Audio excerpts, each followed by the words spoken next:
Hello, this is Otis Elevator, Bell from the Bramble Patch. I am here to speak in this beautiful grove of cherries and oaks about this conundrum of the world finding its ancestry. It's a popular notion. The crows think so too. And I'm here to give an unpopular voice about popular subjects and also to popularize actually that it's an anti-hero's journey that's popular. So there's plenty of paradox every which way. You can be popular every way now, and you can also have that completely decimated in a crisis of your own undoing because of narratives that are terrible at that. But I mean, they succeed by that, as what I mean. So the crows agree. We need to reclaim our ancestral relationships. So, as a transgender healer, which is what my experience is, I include living in the world as female and masculine. So, a masculine female as a younger person was a tomboy, and as I aged, I took on words like butch and genderqueer, and many others the queers come up with to describe an array of queer masculinities. And I took testosterone and passed as a male, took on the name Otis, and have many names for that. It's just more queer masculinities. Um, what I find interesting is this odd point of view of bridging that I do, and I want to speak to that, be an odd voice that's important. And I'll be a mirror for whatever odd paradox you are. And I'll lift up some of the old technologies like of the cross, which before it was popularized and associated with Jesus, was an ancient symbol of the medicine wheel. And a lot of my medicine lineages, Bridget held the medicine wheel there with the well and forge of healing, as I do in my practice with her and with many ancestries that hold that medicine wheel, which is the rose and that paradox, that crossroads. And if you look at your birth chart, it looks like an iris of an eye with a crossroads on it, almost like a target. And we are like the target of Cupid's desire, and we are on an endless date with the universe. And we have many fragments of that conversation with the universe reflected in the people and experiences in life, the environments, the feelings. They will mirror this ongoing date. And so, if you're a good date, you have a good dates in life. Um, Bad dates that go bad ways, they're not just bad. Surface bad doesn't necessarily mean bad. You have to understand the depth of the meaning going on and how it interacts with the good. Everything is forging you, creating a wellness. Not all medicine tastes delicious or is fun to take. Sometimes transformation is painful, such as birth or shedding things or transformation, healing. These involve a lot of pain. Transformation involves shedding and rebuilding. Often injury elicits it. We have this amazing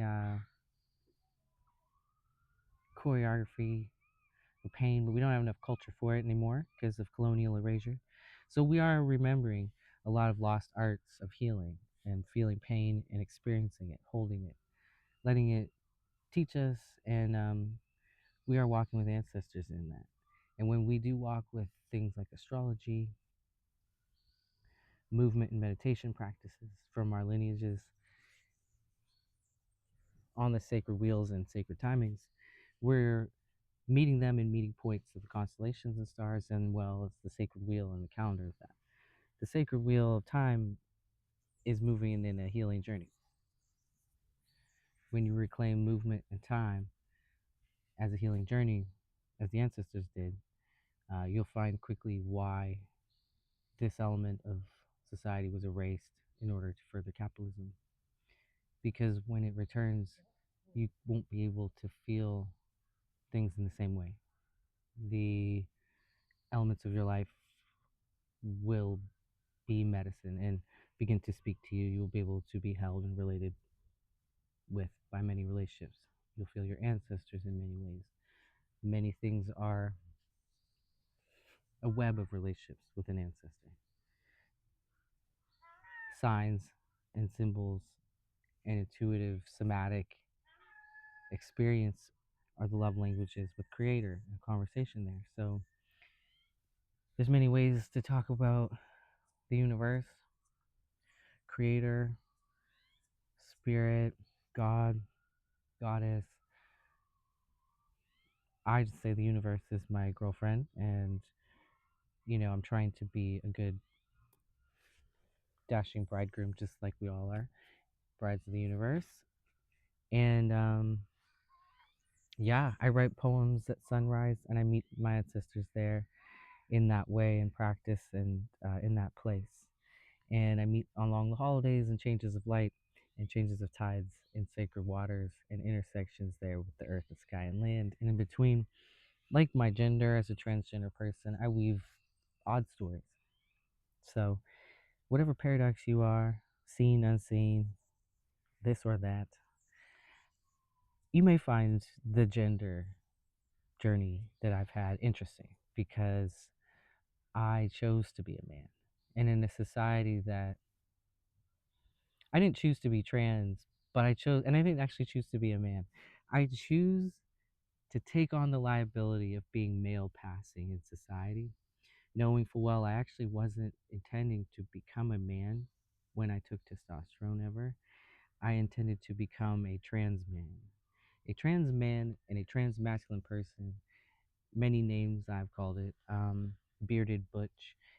I really see a congruency between my whole life. So I feel really a lot of pride for all of my trans expressions and namings and presentations. And I do name now that I pass as stealth, even that people think I'm just a man, that I didn't have any transness, any womanhood. And it's funny to have a bridge of this experience. So yes, I will speak to this and myth and a lens that you might find interesting, considering that, for one, I chose masculine. I chose to physicalize that and embody that, given how it would be read and how masculinity is treated and seen in this society. I took on that liability now. I find it interesting how I might be someone to speak of that, of the masculine. I am a spiritualist, a culturalist, a traditionalist, and also an occult holistic medicine practitioner. I live with the ancestral culture as a real thing, a technology, a living culture, a practice, a tool. I use it as a very important element of healing relationships and that I have throughout my life, and with art and medicine and in community. So I'm part of a lineage of that. And as a professional healer, and I experience it in the flow of the cosmos, in the transits. It's very important to me that people understand this liberation of reclaiming relationship in this way with the cosmic and embody it. Um, we already do. So to awaken to that is liberating. It's empowering, especially as your nature does, as you see in your medicine wheel, that is your moment of first breath, of birth, awakening. You're going to repeat the pattern of that seed the rest of your life. So you want to know your birth chart. It's the chart of your first breath and the crossroads there. And you can have many rebirths. Say that you had a rebirth in life like trans people do and choose a new name, or a name chooses you, and you come into a new form and expression and experience because you do. um, Maybe you have a birth chart for that. But so you can become empowered by your rebirths and understanding what they are, windows to, and alchemies of, vessels of integration. The more we know, the more we grow, the more we glow. This is all the point. So more to come. Mwah.